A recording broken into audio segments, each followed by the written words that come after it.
J'ai eu envie d'être sculpteur en regardant mon père d'abord, qui était ébéniste, travaillait le bois. Donc c'était un petit peu magique ce qu'il faisait entre les doigts. Et la première découverte, ça a été suite à l'abattage d'un poirier dans le jardin. C'est de découvrir la couleur du bois derrière l'écorce, qui était absolument magnifique, avec des petits picots rouges, ce que ne laissait pas supposer l'arbre habillé de son écorce, quoi. La grosse découverte de la sculpture, c'est Rodin, avec la sculpture Le Baiser. Et là, j'ai découvert qu'on pouvait dire autre chose en sculpture que ce que je connaissais, c'est-à-dire le statuaire d'église et puis les monuments aux morts. Donc, Le Baiser, ça a été un peu le point de départ pour embrasser la sculpture.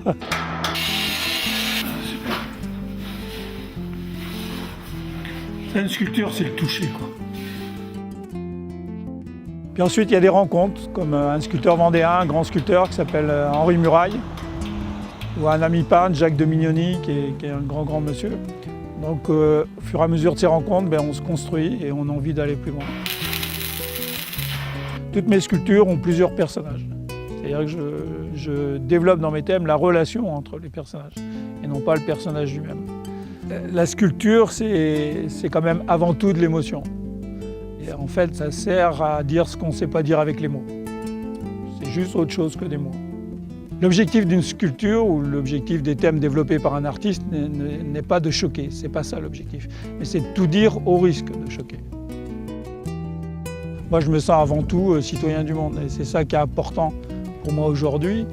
C'est en tant que sculpteur, qu'est-ce que je construis comme humanité?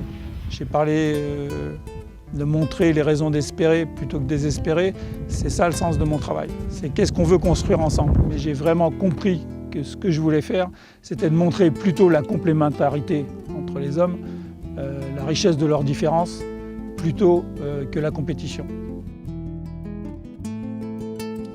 L'acier, je l'ai découvert à travers les profilés industriels, c'est-à-dire tout ce qui était tube et tout.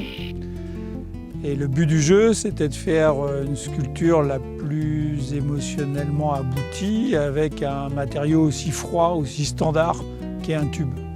Travailler l'acier est proche des tailleurs. C'est-à-dire qu'il faut se battre avec le matériau, et il faut que le matériau résiste pour que la sculpture ait quelque chose à dire, quoi, et dise quelque chose.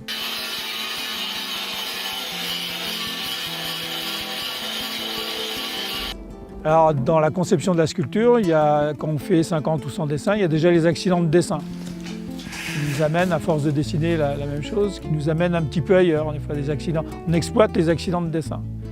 Et ensuite, quand on la réalise, il y a des accidents de construction. C'est-à-dire, il y a des choses qu'on avait imaginées qui marchent beaucoup moins bien que prévu. Il faut que ça fonctionne, toi. En même temps que ce soit dur, et puis que ce soit fluide. Après, le sens de ces sculptures, il appartient à celui qui regarde. Un sculpteur qui n'aurait pas pour ambition de changer le monde, pourrait-il être artiste?